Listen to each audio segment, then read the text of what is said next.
இருக்கிறானே சீராளன். அந்த அம்மா அப்படியே எப்படி இருக்கும்? 10 வருஷமா குழந்தை இல்லாம பெத்து 5 வருஷ குழந்தைய பாடசாலைக்கு அனுப்பிச்ச குழந்தைய கறி செய்வதா? ஐயோ! சரி, கணவனுடைய மாங்கல்யமே எனக்கு முக்கியம், பிள்ளை இல்லை. அப்ப சொல்லுவாங்க, கழுத்து புருஷன் போனா வயிற்று புருஷன் காப்பாற்றுவான், பிள்ளை. அந்த மாதிரி இப்போ இந்த பிள்ளை என்ன செய்வது? சரி, எல்லாம் சிவன் செயல் என்று நம்முடைய பிள்ளையே அந்த மாதவ முனிவருக்கு அமுது செய்வோம் என்று சொல்லி 12 மணிக்கு நேர பாடசாலைக்கு போறார். இன்னமும் அந்த ஸ்கூல் இருக்கு, பாடசாலை செங்காட்டங்குடியில். போய் பார்க்கணும் நீங்கள்லாம். செய்ய மணியே சீராளா என் கண்மணியே, பாடா என் குழந்தை, வா வா. ஐயோ, இன்னைக்கு அப்பா எப்போவுமே 4 மணிக்கு தான் வருவார் பைக் எடுத்துக்கிட்டு. இன்னைக்கு 11 மணிக்கே வந்து விட்டாரு, என்னன்னு தெரியலையே. வீட்டில் வடை பாயசம் உண்டு போடுறதுக்கு இன்னைக்கு யாரோ சொந்தக்காரங்க மாம்பழம் வாங்கி இருப்பாங்க போடுறதுக்குன்னு அந்த குழந்தை நேர ஆசையோடு வந்து அப்பாவை கட்டி பிடிக்க வந்துதான் பாருங்க. அந்த குழந்தையை தள்ளி வச்சாராம். பிள்ளையை தொட்டா தீட்டுப்பட்டு விடுமேன்னு சொல்லி ஒரு அடியாருக்கு அமுது செய்வதற்காக பிள்ளையை தொடக்கூடாதுன்னு அதை எடுத்து தன் தோல் மேலே வைத்துக்கொண்டு கட்டி பிடிக்காது, உச்சி முகராது, முத்தம் கொடுக்காது அந்த குழந்தையை வீட்டுக்கு அழைத்து வந்து மஞ்சள் நீரிலே அதை நீராட்டி சந்தனம் பூசி ஜடையெல்லாம் பின்னி மல்லிகைப்பூ சூட்டி கண்ணிலே மையிட்டு திலகமெல்லாமிட்டு உதட்டிலே சாயமிட்டு காலிலே புது சலங்கையெல்லாம் கட்டி அரைஞான் கயிறை கட்டி உடம்பிலே பட்டாடை கட்டி ஞானசம்பந்தர் போல அந்த குழந்தையை அலங்காரம் செய்து தூபம் காட்டி தீபம் காட்டி மலர் மாலைகளை சாத்தி, செய்யமணியே சீராளா, இன்னைக்கு நம்முடைய குலமே உய்வடைய போகிறதப்பா. ஒரு சிவனடியாருக்காக நாம் அமுது செய்ய போகிறோம் அப்பா, வாடா என் கண்மணியே என்று சொல்லி வெண்காட்டு நங்கை அந்த குழந்தையை மடியிலே வைத்துக்கொண்டு அப்படியே தாளாட்டுகிறார்கள். வெண்காட்டு நங்கையே மணி ஆகிவிட்டது. நாதன் அடியார் பசியோடு இருக்கிறார். இப்போ சிறு தொண்டர் பார்க்குறார், இதுவும் உன் சோதனையா ஈசனே சிவகாமி நேசனே இணையாளும் நடராஜனேன்னு கத்தியை எடுத்தார். நமசிவாயம் நமசிவாயம் என்று தேய்த்தார். மனதை கல்லாக்கினார். பரமனை வேண்டினார். தன் குலத்தையே அழிப்பதற்கு துணிந்தார். செய்கின்ற தொண்டை விடாமல் செய்தார் எம்பெருமான் சிறு தொண்டர்.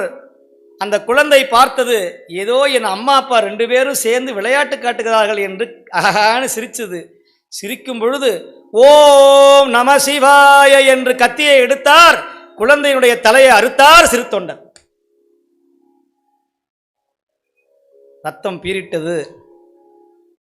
அந்த அம்மா கண்ணீர் விடாமல் காய மறைத்தார்கள், எலும்பை கொத்தினார்கள், சதையை கொத்தினார்கள், மாமிசம் படைத்தார்கள்.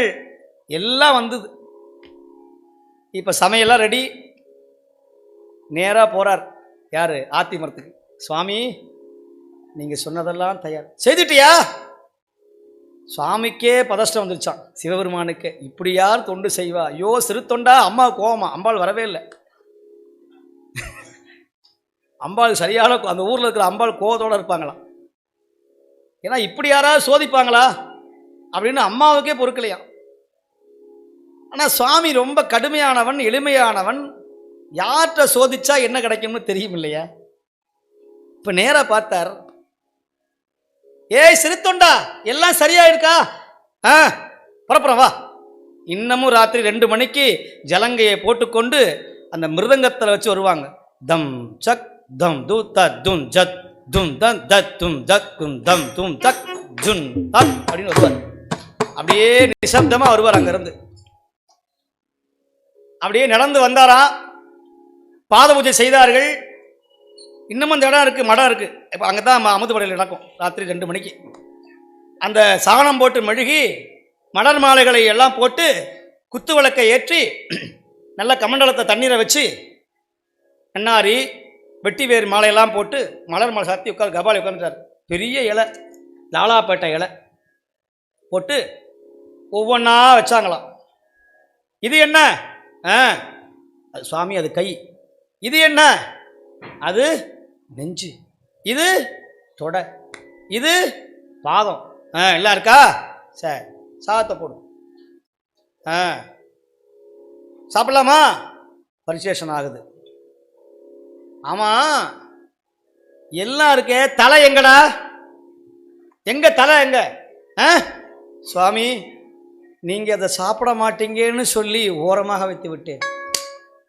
இப்போ அந்த நேரத்தில் அந்த அம்மா இருக்காங்களே, வேலைக்கார அம்மா, அந்த அம்மா சொல்லுது, நாத நீ அதையும் விரும்பும் என்று எண்ணி அந்த தலையை பத்திரமாக வச்சிருக்கிறேன். என்னடா இது, எப்படி போனாலும் லாக் பண்ண முடியலையேன்னு சாமி நினைக்கிறார். அவங்க ரெடியாக இருக்கிறாங்க, இதை செய்தவங்க. அப்படியா? அப்படின்னா இது பெரிய புராணத்தில் இல்லை, தல புராணத்தில் இருக்கிறது. அப்படின்னா, ஏ சிறு தொண்டா, இலையெல்லாம் மூடு, வா எந்திரி எந்திரி, நீயும் உன் மனைவியும் அந்த உரலில் அந்த தலையை போட்டு இடித்து அதை சாரா பிழிஞ்சு கொண்டு வாங்க போ.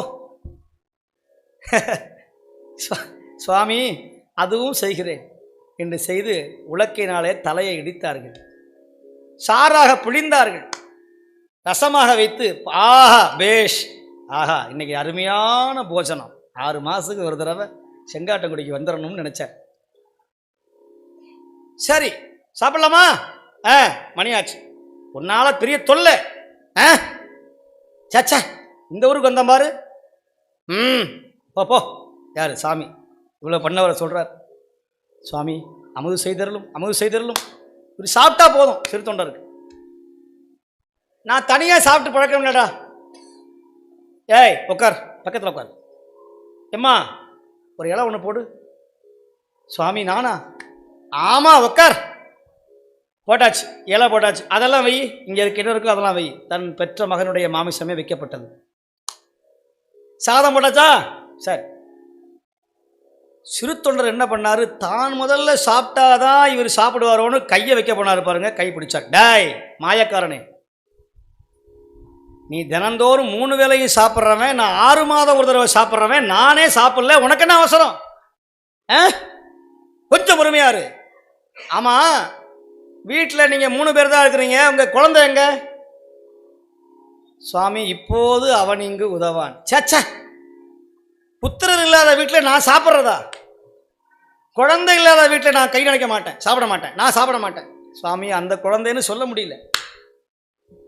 அந்த குழந்தை இல்லாத வீட்டில் நான் எங்க சாப்பிட்றது? நான் சாப்பிட மாட்டேன். ஐயோயோ சுவாமி, நான் என்ன செய்வேன்? உன் குழந்தை எங்க? இப்போது அவன் இங்கு உதவ மாட்டான். அவன் உதவ மாட்டான். எங்க இருக்கான்? போ போ. அவன் வந்தாதான் நான் சாப்பிடுவேன். உங்க இலை போடு, 3வது இலை. இப்போ கையை பிசைந்தார்கள். யாரு? சிறு தொண்டரும் வெண்காட்டு நங்கை.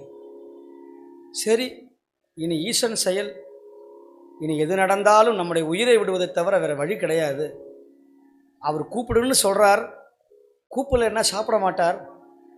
செத்து போன பிள்ளை எங்கேயாவது வருவானா? ஆண்டாண்டு காலம் அழுது புரண்டாலும் ஆண்டார்கள் மீண்டு வருவர் உண்டோ? அந்த குழந்தை வருமா? வராது.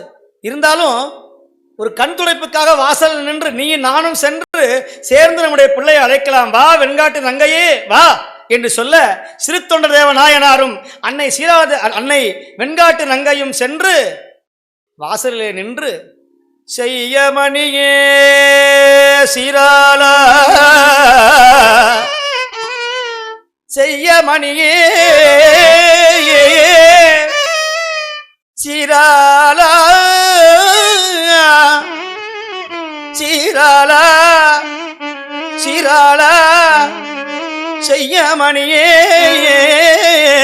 சீராளா, சீராளா, சீராளா. நாதன் அடியார் உடன் உண்ண அழைக்கின்றாய், வாராய் வாராய் என் கண்மணியே, வாராய் வாராய்.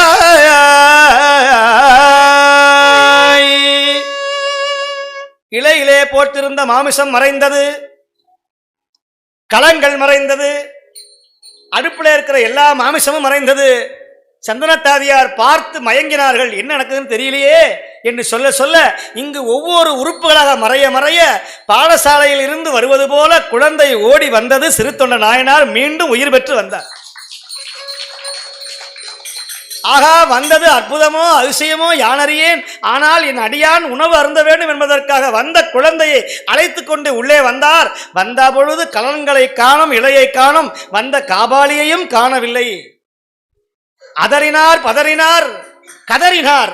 எங்கே என் தொண்டன், என் நாதன் எங்கே என்று சொல்ல வானத்திலே விடையிலே காட்சி வழங்கினான் எல்லாம் வல்ல செங்காட்டங்குடி ஈசன். வரும்போது தனியாக வந்தான். இப்பொழுது யாரோடு வந்தான் தெரியுமா? சந்தன தையதோடு, அம்பிகையோடு. நாயன்மாரிலேயே சோமாஸ்கந்தராக காட்சி கொடுத்த ஒரே நாயன்மார் சிறு தொண்டருக்கு தான். சிறு தொண்டருக்கு கைலாய வரைக்கும் போறதுக்கு பேச்சு துணைக்கு நான் இருக்கேன்.